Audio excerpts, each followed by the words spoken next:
Alright people, Catfish Dave here. I'll start this video out by saying you don't want this to happen to you when you're out fishing. Now I've had multiple things happen to me over the years fishing, especially off the bank, taking falls, slips. One time my feet went out from under me so quick on a slick rock, I hit hard on my back and the back of my head. You know, out there at 1 o'clock in the morning, you know. If it would have knocked me unconscious, I could have rolled off into that 50-foot water. Fishing has its dangers, and bad things can happen, especially if you're not prepared and if you're not looking out for these things. On this trip, I pulled up for a early evening striper bite, and when I got there, there were stripers blowing up all over the place.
When you see me land this first fish, you see me kind of reaching for its mouth like I normally would when catfishing.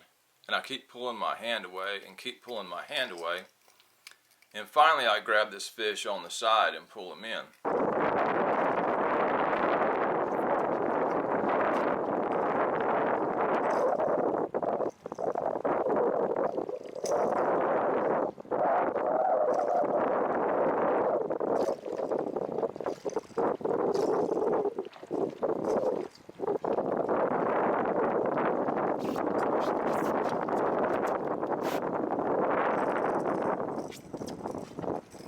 That's because of these right here. On a catfish, I've got one hook, and I can see where that hook is. I can watch that fish roll and turn, and I can reach down in there and grab that fish, and I've had very little problems doing that, other than the teeth of the catfish messing your hand up. Catfish tend to turn and roll more in a spinning action, and these stripers are doing a hard side to side. As I'm reaching down for the striper's mouth, he's doing this hard side to side shaking of his head, and these hooks, I almost got one in my hand there. I did poke myself a little bit just from that quick motion. Man, these things are sharp. I poked myself there. Them are some dangerous hooks. This is a what is this thing? It's called a chug bug.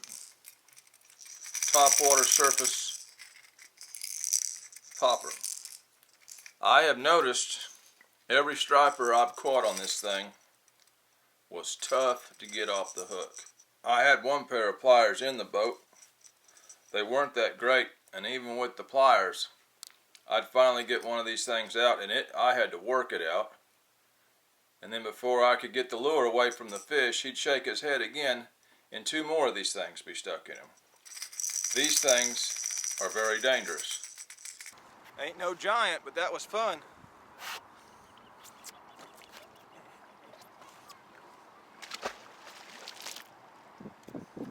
After that first fish, I'm excited this is going to be a good trip. Fish are breaking everywhere. I'll make my next cast and hook another one.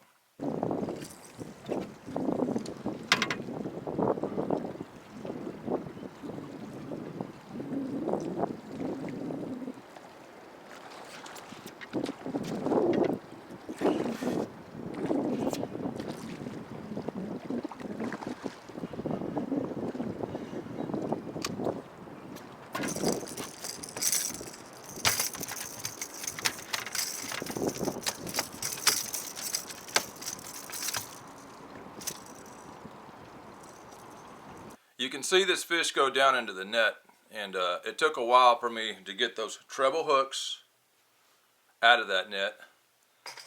The fish had the back part of the lure swallowed pretty deep.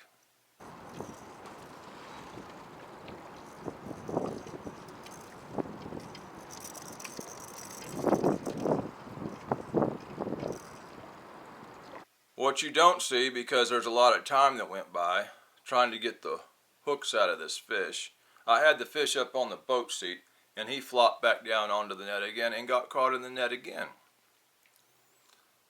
I finally get the fish out of the net, and as I'm coming up to lay him on the side of the boat to try to de-hook it, that fish starts shaking and drives one of these hooks right down the center part of my thumb.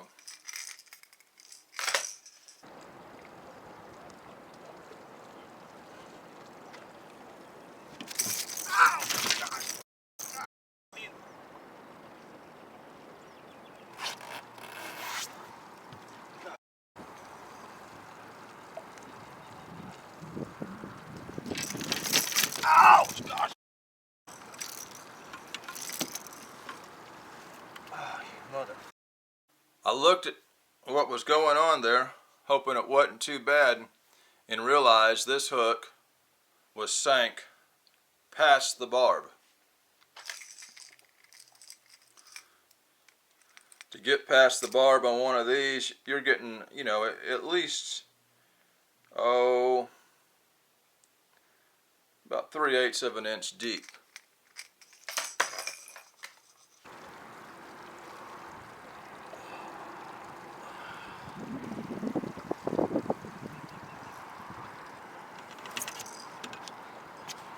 I'm done, y'all. I got that mustad deep in my thumb. I mean deep in it.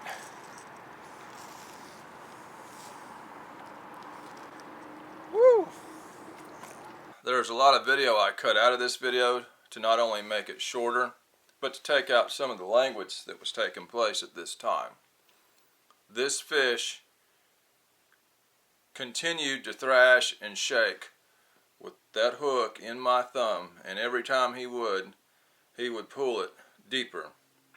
He pulled it to the point it couldn't get no deeper, and it might have been a good thing, but it was right in the center of my thumb, and I believe the bone was stopping it from going any deeper than what it was. Either way, every time that fish would shake around, it was quite painful.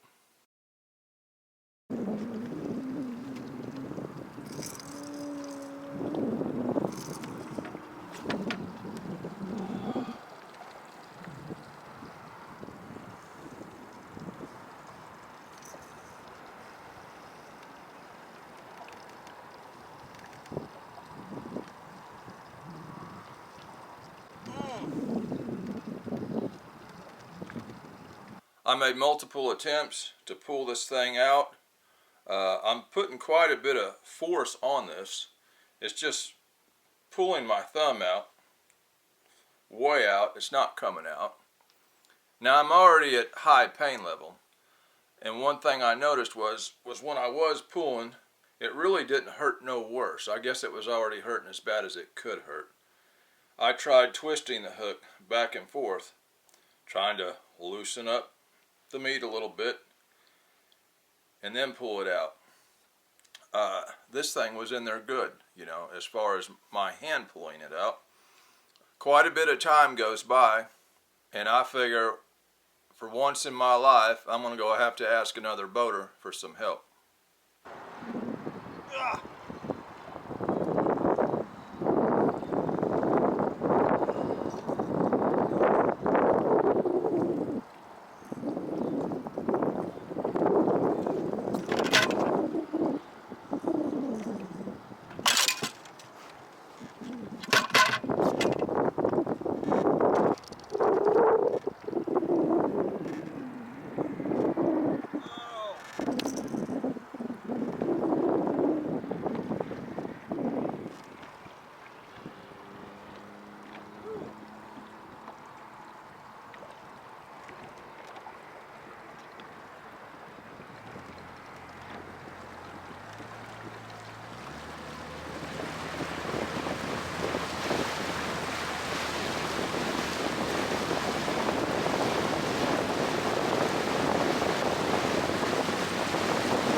Out in the middle of the channel there was Casey Tackett from Mad Catter's Guide Service. He's a local catfish guide, guides out of Watts Bar mostly. I pulled on up to his boat, explained to him what was going on, and he made quick work of tying us off, getting into my boat with a pair of pliers and getting that hook out of my thumb.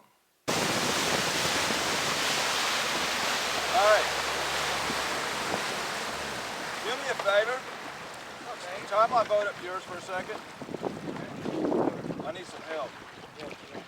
I got this hook deep in me. Watch it. It's deep in me. Okay. And it's stuck in the fish. Give me a second here. Let's run to the front. This will tie you off. Hit the motor up here. Oh! Quit moving!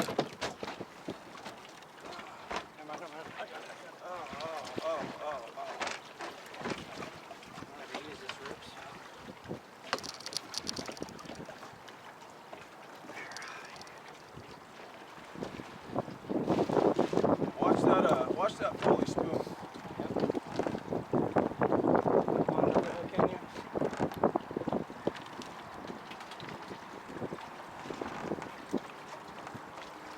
Woo! I've been trying to pull on it. Man, I'm shaking.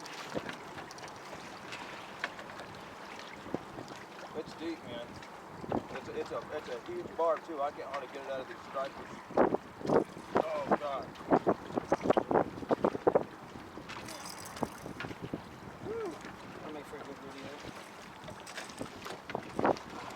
Do me a favor, have me a water out there, will you? Sorry.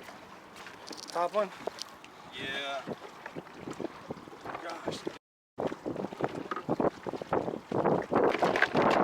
That was painful because that fish kept moving and jumping and jumping and jumping. You know what I mean? That fish ain't good.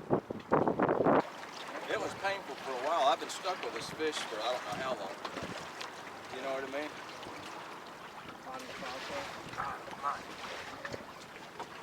Wouldn't mind if it had been a smaller hook. I don't like it either way. I don't care how small it is, it still hurts. Man, these things are so hard to get out of a striper.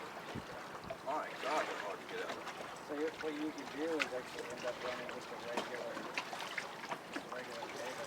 day. Yeah. I'd say it'll be sore tomorrow. I mean, I can tell I done it now, but I'd say tomorrow it'll be sore as hell. If it gets infected, it'll be real sore. Well, we're going to prevent that some. We sat there and talked a while, and I collected my senses and noticed some fish were starting to break a little bit more. So I went ahead and retied that lure back on my line and went to go make another cast. There's a nice one. Yeah. You know, I wanted footage, but by God, that was a painful way to get it. You know what I mean? I'm telling you, it'll. Man, that was a big section. Yeah, I'm fixing to hit it again. Do it. I need to get me some good pliers. How did you get that hook out of that fish that easy? Needle nose pliers. Yeah, I need to get some. See, I've always just been able to get now hooks the difference is I had control of the pliers and your hand. Yeah.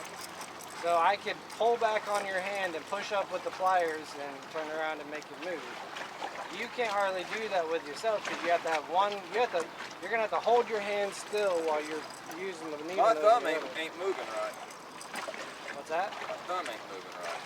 Well, you damaged it internally deep, and with it spinning around in there, you went down into the meat. Ooh, now that hurts. Yeah, there's some things that are painful with it for sure. Yep. Like I said, you're gonna be pretty sore for the next probably 3 days.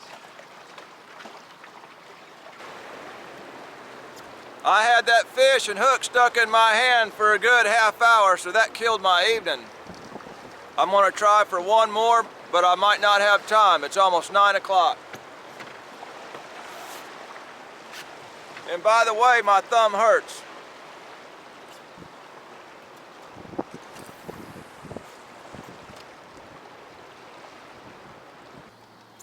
Well, y'all, they was breaking everywhere tonight. And I spent most of that time with a fish stuck to my thumb. In all my years of fishing, that's the first time I've had a big hook sunk past the barb down into me. It was definitely tough to get out. This accident could have been preventable had I had the proper tools on the boat, or I could have made it not as bad once it happened by having proper tools on the boat. If I would have had this pair of heavy-duty side cutters, which I got now, I could have reached over and at least cut that treble hook to get the fish and lure off my hand and had just one piece sticking out of my thumb. That would have took a lot of stress off of my thumb and made things easier to work with. It's pretty hard to take a hook out of you when this fish keeps moving and shaking his head and pulling it actually deeper with every head shake. I got me some good pliers. The ones I had on my boat, they were pretty much froze up and pretty hard to use. Couldn't even open them up with one hand, and I only had one hand that I could use because the other one was tied up. We got a pair looks like that. I got a heavier duty pair of Lyman cutters which can grip and pop a hook, and also has a pair of cutters on them. And I'm going to stop at the Big Fish Outfitters and get me a set of them boga grips that the regular striper guys use. There's a reason they use those. And plus they have a quick scale for weighing those fish. One reason I don't weigh these fish is these fish don't take no time to die on you. Mainly from pulling so hard they wear themselves out. You know, we've got enough people out there wiping fish out of the river. I try to do my part to keep our Tennessee waters quality fishing if I can, and promote other people to do so if they will take influence to what I'm doing. Want to say thanks to Casey Tackett, Mad Catter's Guide Service. Look him up if y'all need a catfish trip in East Tennessee area. I fished for years, caught many stripers with single hooks, grabbed them in the mouth. There was only one hook to deal with and keep an eye on. With this thing, you've actually got 5 more hooks besides one. You are 5 times more likely to get hooked with one of these. So don't let this happen to you people. It was not fun. It ruined what was probably a good striper bite for me. Not to mention I went and got my first tetanus shot in about 30 years. Hope y'all learned something from this video. I learned something from the incident and will be much better prepared when I go out throwing those types of lures and taking those kind of fish off the hook. This is a video. There was fish in the video. That makes it a fishing video. This is Catfish Dave with another one, signing out.